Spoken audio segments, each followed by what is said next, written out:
Hello and welcome to another episode of the Innate Ability and Health podcast. Recently, I was inspired to reboot this podcast.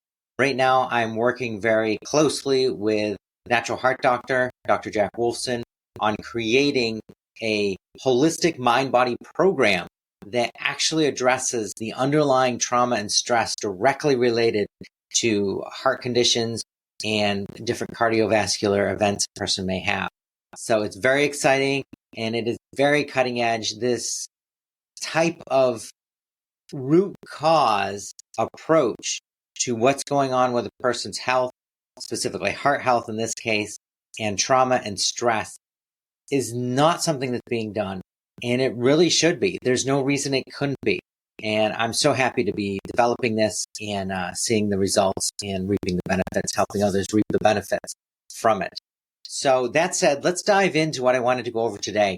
I really want to help people understand that emotions, trauma, stress are directly related to a person's state of health, specifically heart health.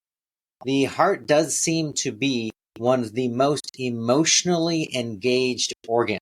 Whatever reason you might give for that, there is a lot of information behind that, but we're not going to dive into all of that today and spend the next 3 hours sorting that out. What we're going to get into is some more practical information and evidence-based information that you can look at.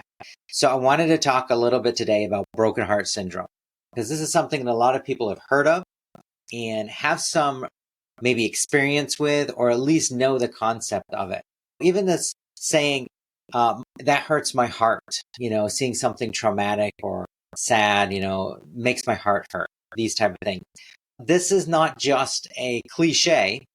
It has actually been found, and there were studies done on this over 30 years ago in Japan. They call it Takotsubo syndrome, broken heart syndrome. Basically what it is, they noticed that individuals who had experienced intense trauma, stress, emotional situations in life tended to have, at least some of them, the symptoms of a heart attack. And these symptoms were not just in their head, quote unquote. They actually could be measured physically. The person had shortness of breath. They had their heartbeat going very rapidly, a weakness in the heart muscle activity.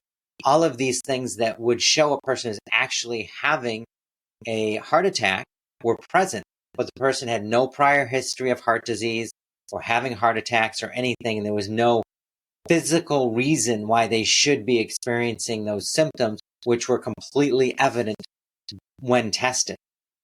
The only thing that was present was this traumatic emotional incident that they were experiencing, this traumatic stress or high stress situation in their life, right? And from that, the person was getting all these symptoms.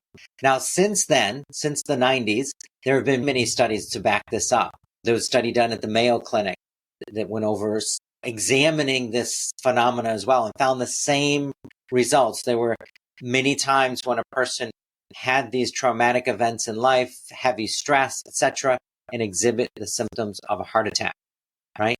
And at Harvard, they more recently did a study where they were looking at what are the areas of the brain that light up, so to speak, when a person is under stress.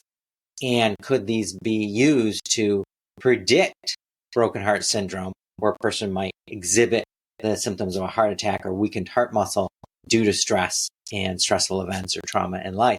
And they found that to be true. They could actually predict with some accuracy that this was going to occur. So really evidence-based information here that we need to be in control of our stress and we need to have our trauma handled so that it's not to the point where it affects us physically. Because whether it's from trauma and stress or a lifetime of eating bad food or something else, having a heart attack is something we all want to avoid, and we want to make sure that people around us that we care and love definitely never have to experience. So let's take a look at this. I want to make a little comparison here to something that most people in the natural heart and natural health world will understand.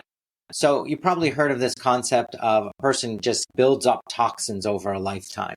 And sometimes it's called the bucket theory, where we go through childhood and we don't eat organic and we're exposed to glyphosate, and maybe we live by a farm that sprays regularly, or we use Roundup in our yard, or whatever it is, we get lots of these toxins in our system. It just keeps building and building. And maybe we live in a building that has mold in it at some point. We get exposed to some mold, and our toxic load just keeps building up as we age. And at some point, our bucket, so to speak, or our body basically gets full. And that last little bit of toxicity enters our system and we get sick. And some people get severely sick, or they develop an autoimmune disease, or something else occurs, right? Trauma and stress, emotional loss, these have the same exact phenomena, and they really should be taken up separately. Some people have experienced so much loss in their life that their bucket is just completely full, and the next thing that they lose, the next relationship that goes wrong, or thing in life that they can't have, breaks the camel's back, so to speak. It is the thing that sets them over the edge and causes the cascade of physical degeneration events that might occur, whether that's a heart attack, or having hormonal imbalance, or not being able to sleep, or cognitive decline, whatever that is. And it applies for stress as well. We've all gone through life. There's stressful things in childhood. Going to school is not always the greatest thing. Having to train and learn a job and make money, this can sometimes be stressful. Marriage, love, these things have stress in them as well as the joy that they bring. Having kids, buying a house, all of these things just build up that bucket full of stress. And at some point in our lives, earlier for some, later for others, and more dramatic or less dramatic, depending on the person, that stress overflows, and you might get this broken heart syndrome occurring for someone.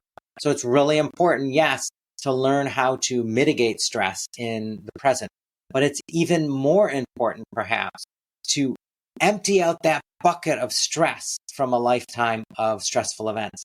And it doesn't just go away because we decide it goes away. It's saying I had toxic heavy metal poisoning from lead pipes that I drank for 20 years from, that were in our house or whatever, and I'm just going to decide that it no longer affects me. Good, I'm good to go, right? Obviously, nobody would think that.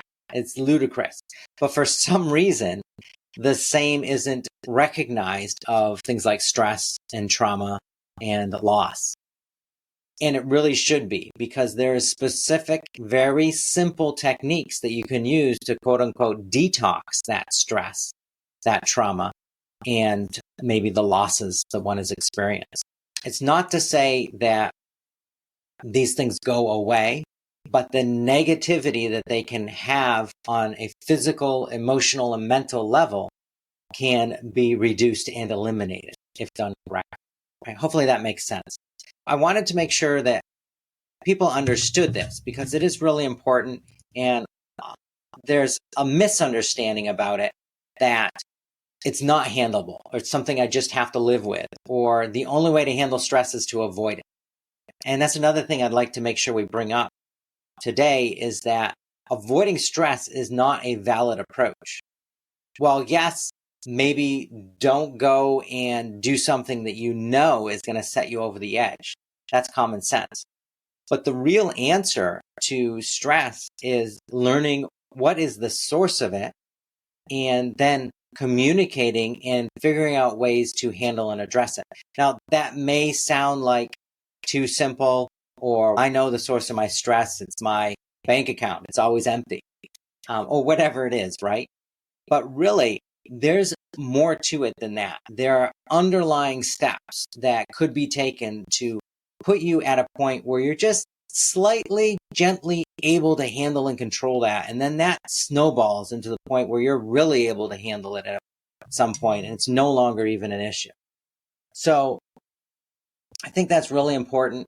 And for you to understand that when you're not stressed, that doesn't mean that all your past stress is now gone and you don't have to worry about it. You're just sitting there waiting for the next thing to possibly set it off, right? Not to put anybody in a state of fear or apprehension, but there's also the state of confronting where things really are at, and confronting what you need to know and understand in order to make changes. And this is important. It's not as simple as I decided I no longer feel bad about the loss of my pet or the loss of a loved one, family member. I put that behind me, right? Are you able to put behind you toxic mold toxicity that is now eating away at your organs and causing you to be in a state of such pain that you can't even function in life? No, it doesn't work that way. Well, trauma, it doesn't work that way either. And I don't want to put anybody in a point where they feel like they can't do something about it, because there are very simple solutions to do that.